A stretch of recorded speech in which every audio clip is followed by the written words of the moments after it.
Hi everyone, welcome to Object Oriented Programming class. Now we see the topic on threads in Java. Please use headphone for better audio quality. Before entering into the thread concept, we must know the specification of our computer. So this is the task manager of my system. My system specification is Intel Core i5 processor with the speed of 1.6 GHz. So in the task manager, it displays something that is CPU utilizations. In the CPU utilization means only 11% of the CPU was used here only.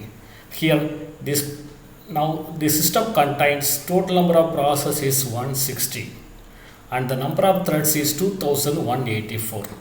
That means at the time of taking the screenshot that this processor runs 160 process and executes 2184 threads. Okay, so thread is one of the main important concept in Java. So Java support the multi-threading concepts also. First of all, what is meant by thread? A thread is similar to a program that has a single flow of control. It's same as a program but single flow of control. It has the beginning, body and an end and execute the commands in sequential order. Actually, what is meant by process? Actually, the program in execution is called as process. A process contains minimum of one thread and maximum of n threads. Then a thread is a basic execution unit which has its own program counter, set of register, stack, but it shares the code, data and file of the process to which it belongs. For example, if the process contains 5 threads means all the 5 threads share the code, data and file of the process. The next one, thread. Every program will have at least one thread as shown in figure. That means in Java, for example, we are going to define one class. That is public main, that is class sample, public static void main, string arguments and some set of statements and close curly brace end. This is called as one of the thread. If you are going to execute this program means this program creates minimum of one threads. Okay. The next one, multi-threading. Suppose a process can have multiple threads and the processor switches among these threads so frequently, making an impression on the user that all the threads are running concurrently. This is called as multi-threading. So multi-threading means the processor, that is a process can have multiple threads. All the threads are running concurrently by the processor. Is called as multi-threading. But Java supports a multi-threading property. A program that contains multiple flow of control is known as the multi-threaded program. Figure shows the multi-threaded program flows. Consider the figure. Here the main thread is here. The main thread and 3 sub-threads A, B and C. Here shows illustrate the Java program with the 4 threads. One is main, other 3 others. The main thread is actually the main method module, which is designed to create and start the other 3 threads, namely A, B and C. That is one main thread and 3 sub-threads, that is A, B and C. The threads A, B, C run concurrently and share the resources jointly of the main thread. All the threads are running on a single processor. Then Java interpreter handles the switching of processor from between the one threads to another threads. That is Java interpreter is responsible for changeovering the processor to one threads to another threads. This is called as a multi-threading. That means a program can have minimum of one thread or maximum of n threads. It is possible. If it is having more than one thread means that is called as the multi-thread. Then life cycle of a thread. Life cycle of a thread means here the thread moves from several states from its creation to its termination. For example, if you are going to execute one program means during the execution program is called as process. The process contains minimum of one thread, maximum of n threads. Each threads have its own state. Okay, there are some different states are available in the threads. One is newborn state, second one is runnable state or ready state, third one running state, fourth one blocked state or waiting state, fifth one dead state. Totally 5 states are there. Okay, the first one newborn state. Newborn state means when we create the thread objects, the thread is born and is said to be a newborn state.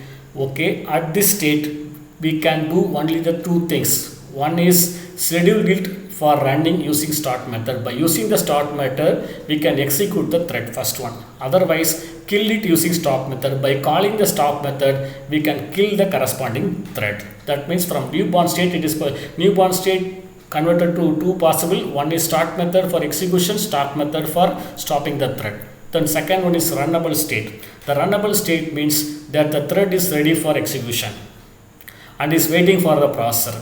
The thread has joined the queue of threads that are waiting for the execution. That means one queue is available.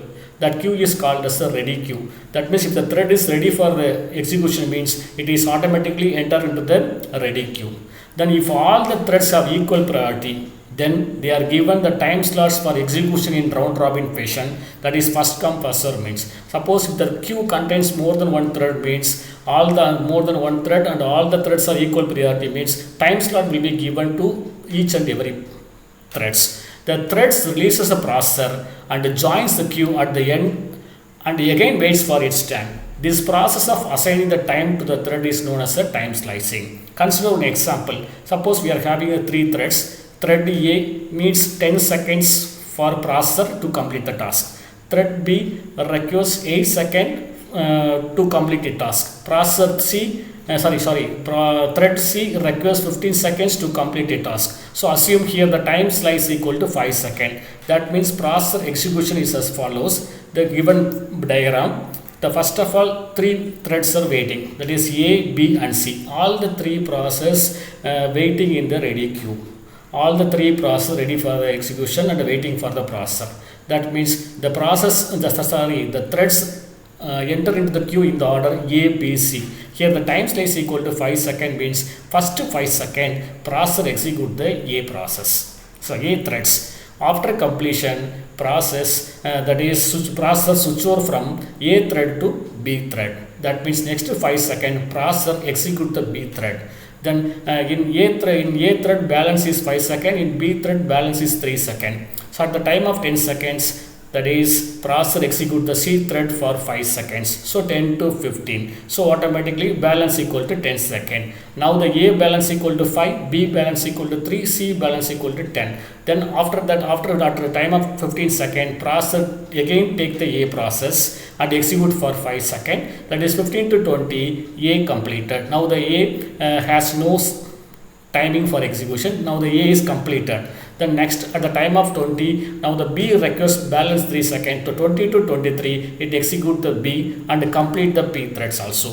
Then next one, C requires 10 seconds. 23 to 28, again execute C. After that, A and B already completed. Again, C is only in the ready queue. Again, it execute other 3 seconds. So at the time of 33 seconds, all the three threads were completed their execution. That is called as runnable state. That is, this process is called as a time slicing. That means processor allocates some time to the respective threads. Next one, running state. Running state means that the processor has given its time to the thread for its execution. That means processor allocated to the respective threads. The threads runs until it releases the control on its own or given the chance to the higher priority threads. So threads automatically execute its task. It releases the control on its own choice, or otherwise if any higher priority threads enter into the queue means it gives the chance to the higher priority threads. Okay, a running thread may releases its control in one of the following situations. The first situation, that is the running thread has been suspended using suspend method, and the suspended thread restarted by calling the resume method. That means suspend thread to suspend the corresponding thread. The suspended thread can be restarted by calling the resume methods. First one. Second one more method is available. That method is called as a sleep method. The syntax for the sleep method is sleep within the bracket. We have to mention the time. Here time is represented as a millisecond. For example, I am giving one example. Sleep of 5000. 5000 means 5000 millisecond. 5000 millisecond means 5 seconds. That means this thread is ideal for 5 seconds. After finishing the 5 seconds, thread is ready for the execution. The third one, the thread has been waited until some event occurs. This is done by using the method wait method.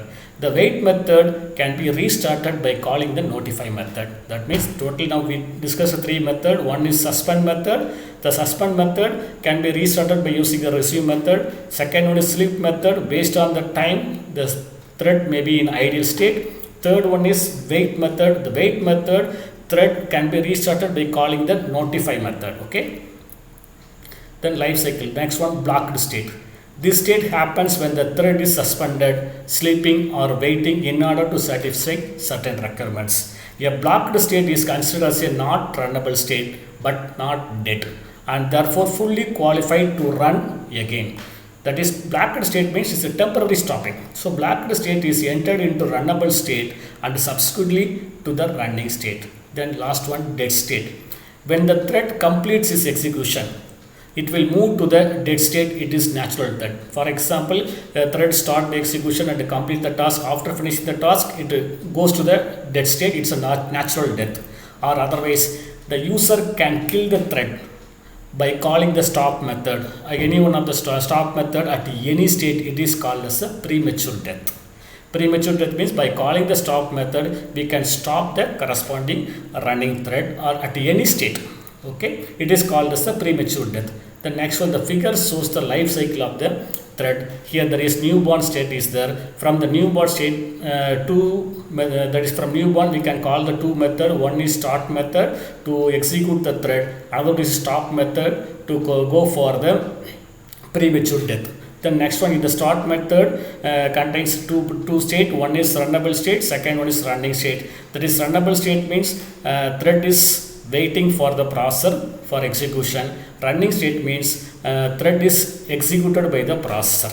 During the execution, if you are passing any method, that is suspend method means block the thread. Suspend method can be restarted using by calling resume method.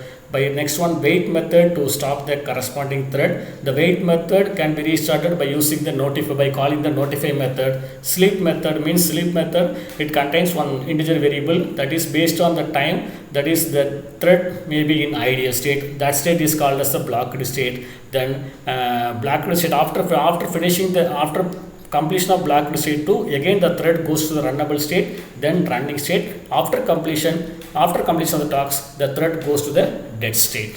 Here the new thread, active thread means execution thread, ideal thread means blocked thread.